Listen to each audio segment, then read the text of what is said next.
Nah, kriteria pelamar pengusulan untuk P3K paruh waktu itu, ini ada banyak pertanyaan juga Pak Pimpinan dan Bapak Ibu sekalian, siapa saja?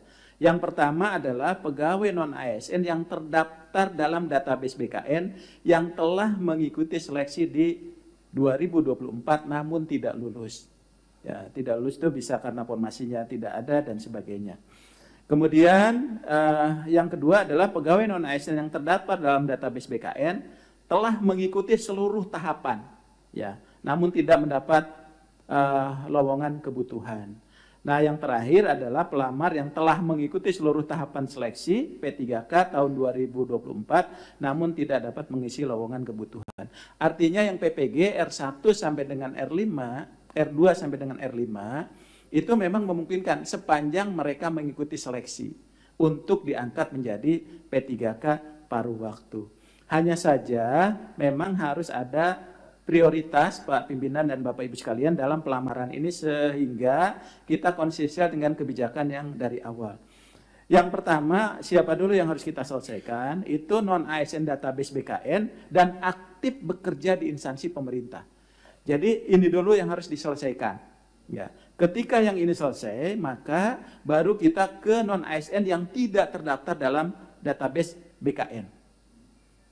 Jadi harusnya yang ini dulu kita konsisten, kita selesaikan, kemudian yang tidak terdaftar. Yang ketiga adalah yang lulusan PPG, Pak. Ya, lulusan PPG. Sehingga kalau kekurangan guru, maka dia bisa ngambil dari lulusan.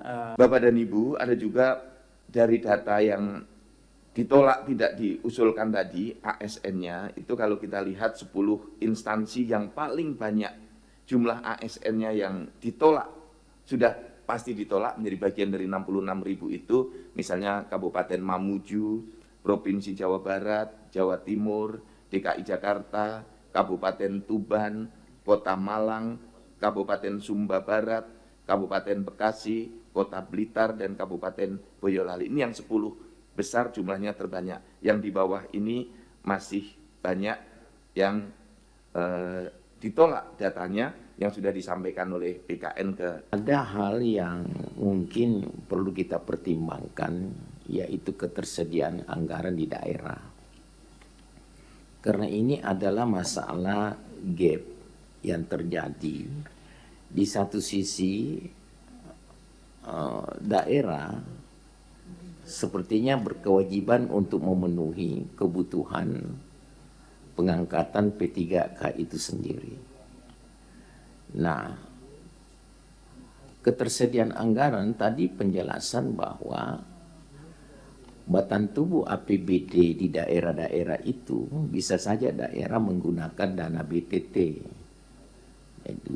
Nah, BTT juga ini kan peruntukannya namanya saja tidak terduga. Ya, di dalamnya juga ya bisa saja ada bencana alam dan lain-lain. Kalau itu terkuras habis, maka saya pandang kekuatan APBD itu sendiri untuk jangka waktu 1 tahun anggaran pasti akan terganggu. Nah, gap inilah mungkin harus kita pikirkan dan menyelesaikan, karena biarpun bagaimana, menurut saya frame besar dari persoalan P3K itu harus kita selesaikan. Mau R1, R2, R3, R4, R5, RR pun harus diselesaikan. Itu pandangan saya. Nah, cuma kita harus melihat persoalan ini dari hubungan kausal, hulu ke hilir. Tidak bisa kita pungkiri, namanya pemerintahan itu berkesinambungan, Pak. Tapi kesinambungannya ini dinahodai oleh pemimpin-pemimpin yang punya karakteristik gaya kepemimpinan yang berbeda. Saya melihat dari beberapa daerah, kalau kami reses, kami sedih juga, Pak. Ada kejadian terakhir ini yang saya langsung minta tenaga ahli saya untuk komunikasi dengan Menpan RB. Ada formasi di salah satu kabupaten kota, hanya satu-satunya formasi itu, dan dinyatakan lulus. Dinyatakan lulus, Pak, P3K. Ironisnya ada surat susulan yang membatalkan kelulusan itu. Karena dia bersertifikasi ijazah D4. Padahal ada surat edaran yang mengatakan dari Menpan RB mengatakan D4 itu disetarakan dengan S1. Jadi saya rasa kami bisa menarik makna dari bertemu langsung dengan konstituen. Mungkin hal ini tidak terungkap. Tidak terungkap. Nah, melalui forum ini saya berkeyakinan Pak bahwa persoalan P3K ini bukan hal yang sederhana, tapi menjadi tanggung jawab kita semua. Salah satu tanggung jawabnya adalah tanggung jawab murid kita, saudara-saudara kita di sana. Ini kan persoalan hidup dan kehidupannya. Saya bahkan berpikir, ayo kita duduk bersama. Bagaimana sih membuat regulasi aturan-aturan disederhanakan mungkin agar tidak mempersulit saudara-saudara kita yang bermimpi untuk diangkat menjadi status P3K dari semua jenjang yang ada.